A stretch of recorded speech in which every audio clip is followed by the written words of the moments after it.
Assalamualaikum warahmatullahi wabarakatuh. Kisah kali ini tentang kisah pemuda yang buka puasa bersama bidadari tercantik di surga. Sahabat, ini bukanlah kisah dongeng dan bukan pula rekaan atau khayalan dari sang penulisnya. Kisah ini diambil dari sebuah buku yang berjudul Al-Qurrah Al-Ruhiyah, karya dari Ustadz Fakih. Syekh Abdul Wahid bin Sabat mengisahkan, suatu ketika kami sedang berada di sebuah majelis. Kami memutuskan agar mempersiapkan diri untuk berperang. Saat itu aku memerintahkan kepada teman-temanku untuk membaca ayat-ayat Al-Quran terlebih dahulu. Kemudian salah seorang dari kami ada yang membaca salah satu ayat Al-Quran yang berbunyi, "Sesungguhnya Allah telah membeli dari orang-orang mukmin diri dan harta mereka dengan memberikan surga untuk mereka. Mereka berperang pada jalan Allah, lalu mereka membunuh atau terbunuh." Al-Quran Surat At-Taubah ayat 111. Setelah itu, ada seorang anak remaja berusia sekitar 15 tahun berdiri dan menemaniku. Anak muda ini telah ditinggal mati oleh ayahnya dan ayahnya memberikan warisan yang sangat banyak kepadanya. Lalu anak ini berkata padaku, "Wahai Syekh, sesungguhnya aku bersaksi di hadapanmu bahwasanya aku berani menjual jiwa dan hartaku untuk ditukarkan dengan surga." Anak ini berani mengeluarkan semua hartanya. Semuanya disedekahkan kecuali kuda alat perang dan beberapa bekal untuknya. Lalu kami bersama dengan rombongan pun berangkat menuju medan pertempuran. Kulihat anak muda itu berjalan di barisan paling depan, dan kuperhatikan anak muda ini jika siang dia pasti berpuasa dan malam harinya dia selalu bermunajat kepada Allah Subhanahu wa Ta'ala sampai larut malam. Selama perjalanan itu, anak muda ini melayani kami dan selalu memberi makanan hewan-hewan kendaraan kami. Setiap malam juga sambil dia bermunajat kepada Allah Subhanahu wa Ta'ala, dia menjaga kami ketika kami tengah tertidur. Akhirnya kami pun sampai di kawasan musuh. Pada saat itu tiba-tiba anak ini berteriak. Dia mengatakan, "Betapa aku ingin berjumpa dengan Al-Aina Al-Mardiyah." Mendengar teriakan itu, kami pun segera menghampirinya dan aku bertanya, "Wahai anakku, apa itu Al-Aina Al-Mardiyah?" Kemudian anak itu berkata, dilanjutkan dengan bercerita. Dia bilang, "Wahai Syekh, suatu hari ketika aku sedang rebahan dan mungkin hampir tertidur, tiba-tiba aku melihat seakan-akan ada orang yang datang dan kemudian menyuruhku untuk pergi menemui Al-Aina. Kemudian aku mengikuti apa yang diarahkan oleh orang tersebut hingga aku sampai di sebuah danau. Tepi danau itu kulihat dihiasi aneka permata dan perhiasan. Danau itu sangat indah, bahkan aku tidak sanggup untuk menggambarkannya padamu. Di sekitaran danau itu ada beberapa bidadari yang cantik-cantik, dan ketika mereka melihat kedatanganku, mereka berkata, 'Ini adalah suami Al-Aina Al-Mardiyah.' Kemudian aku sempat kaget mendengarnya, dan aku berharap salah satu di antara mereka adalah Al-Aina. Kemudian aku bertanya, 'Siapakah di antara kalian yang bernama Al-Aina?' Lalu mereka menjawab, 'Kami semua ini adalah pelayan dan pembantu dari Al-Aina. Silakan Tuan terus jalan ke depan sana.' Lalu aku pun berjalan menuju arah yang mereka tunjukkan. Lalu sekian lama berjalan dan tak terasa aku pun sampai di sebuah danau yang airnya berupa susu dan rasanya tidak berubah. Di sekeliling danau itu ada taman-taman yang sangat indah. Subhanallah. Ada banyak bidadari juga di sana yang kecantikannya membuat aku betul-betul terpesona, bahkan lebih cantik dari para bidadari yang telah kutemui sebelumnya.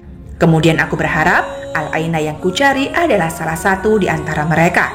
Saat aku melihat mereka, mereka pun membalas dengan senyum dan berkata, 'Sungguh ini adalah calon suami Al-Aina.'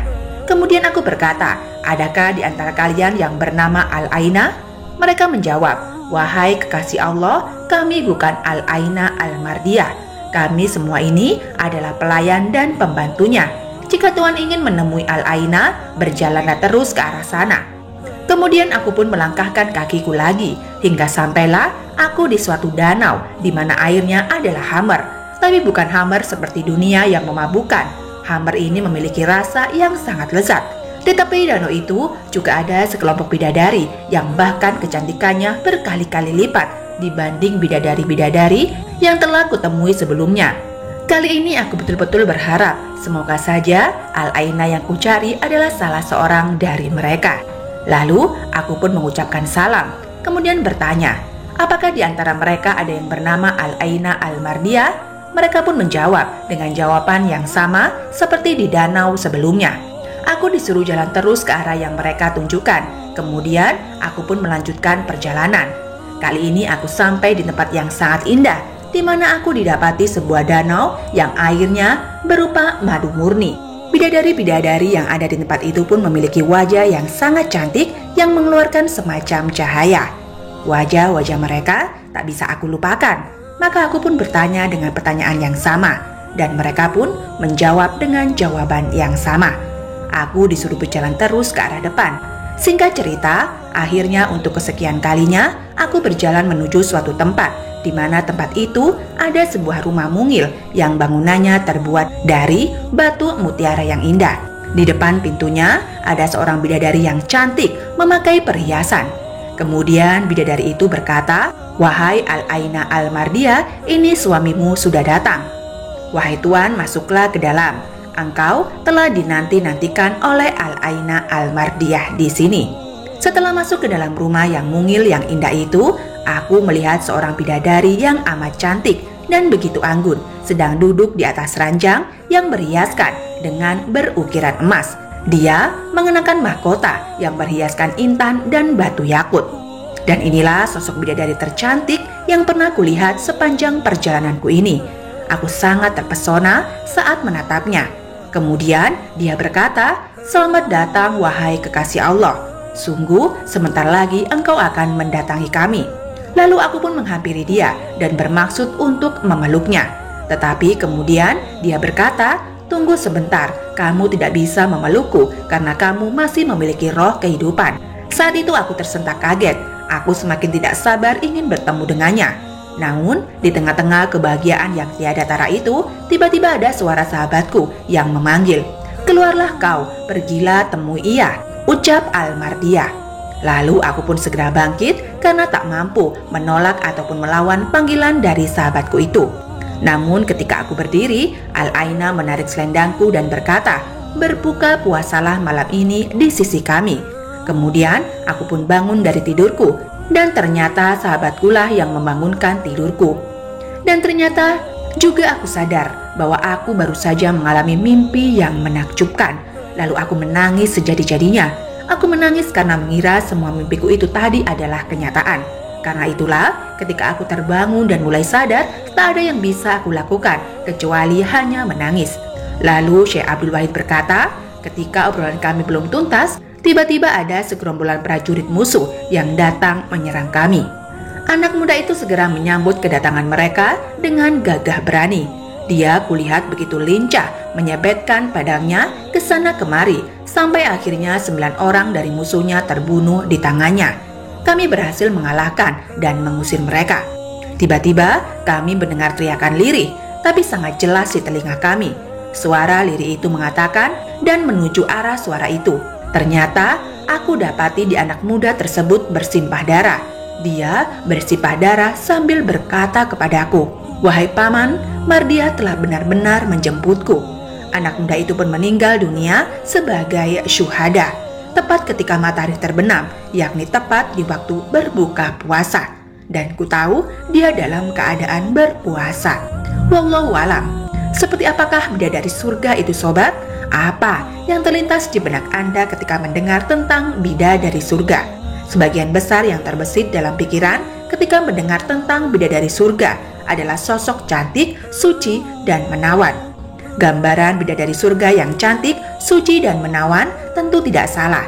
Namun ada hal yang dapat memberikan gambaran yang lebih tepat dan detail tentang bidadari surga. Dalam ajaran Islam, apa yang kita sebut sebagai bidadari surga bukanlah semata-mata dongeng belaka. Pembahasan mengenai bidadari surga bahkan muncul dalam sejumlah ayat Al-Quran dan hadis Allah Subhanahu wa Ta'ala. Allah berfirman dalam Al-Quran surat Al-Waqi'ah ayat 22-23 yang artinya, "Dan ada bidadari-bidadari bermata jeli laksana mutiara yang tersimpan baik." Quran surat Al-Waqi'ah ayat 22-23. Itu hanya salah satu contoh ayat dalam Al-Quran yang membahas mengenai bidadari surga dengan segala kecantikan dan keindahannya. Selain itu, masih banyak lagi ayat Al-Quran yang menggambarkan sosok bidadari surga. Beriman kepada hari akhir merupakan salah satu poin dalam rukun iman. Tidak beriman seseorang jika tidak mengimani hari akhir. Pada hari akhirlah semua perbuatan manusia akan mendapatkan balasannya. Jika berat timbangan amal buruknya, maka balasannya adalah neraka. Sedangkan barang siapa yang berat timbangan amal baiknya, maka balasannya adalah surga dan segala kenikmatannya. Salah satu kenikmatan surga yang akan diperoleh bagi orang-orang beriman dan beramal solih adalah teman pendamping yang tak lain adalah bidadari surga. Rasulullah SAW bersabda, orang yang mati syahid memiliki 6 keistimewaan di sisi Allah Subhanahu wa Ta'ala. 1. Diampuni dosanya sejak tetes darah pertama.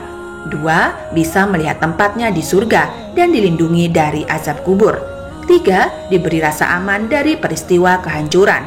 4. Kepalanya diberi mahkota kewibawaan. 1 berlian yang menempel di mahkota itu lebih baik daripada dunia dan seisinya.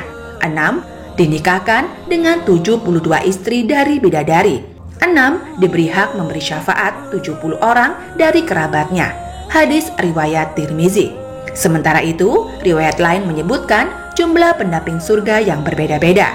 Di antaranya adalah riwayat Ahmad yang menyebutkan jumlah 72 bidadari selain wanita dunia. Sesungguhnya derajat paling rendah penghuni surga adalah baginya ada 7 derajat dan ia ada dalam derajat ke-6 dan di atasnya adalah derajat ke-7. Baginya sebanyak 300 pelayan. Setiap pagi dan sore dihidangkan 300 nampan hidangan dan aku tidak tahu kecuali beliau berkata dari emas. Dalam setiap nampan dan aneka warna makanan yang tidak sama dengan nampan yang lainnya. Ia merasakan kelezatan awalnya, sebagaimana merasakan kelezatan akhirnya. Dihidangkan minuman dari 300 bejana. Warna dalam tiap bejana berbeda-beda dengan bejana lainnya. Ia merasakan kelezatan di awal dan juga akhirnya. Kemudian ia berkata, "Wahai Tuhanku, kalau Engkau izinkan aku akan memberi makan penghuni surga dan memberi minum mereka. Dan tiada berkurang sesuatu apapun yang ada padaku." Ia mendapati 72 bidadari selain istri-istrinya di dunia. Seorang dari mereka mengambil tempat duduknya sepanjang 1 mil. Hadis riwayat Ahmad. Sejumlah riwayat tersebut dapat dipahami bahwa bidadari surga merupakan salah satu balasan yang akan didapat oleh orang-orang yang beriman ketika di surga kelak. Baiklah sahabat, jadi itulah kisah Al-Aina Al-Mardiyah. Semoga kisah ini bisa bermanfaat bagi kita semuanya dan dapat meningkatkan kualitas keimanan kita dalam beribadah kepada Allah Ta'ala. Amin amin ya robbal alamin. Sekian dari kami, wabillahi taufik wal hidayah. Wassalamualaikum warahmatullahi wabarakatuh.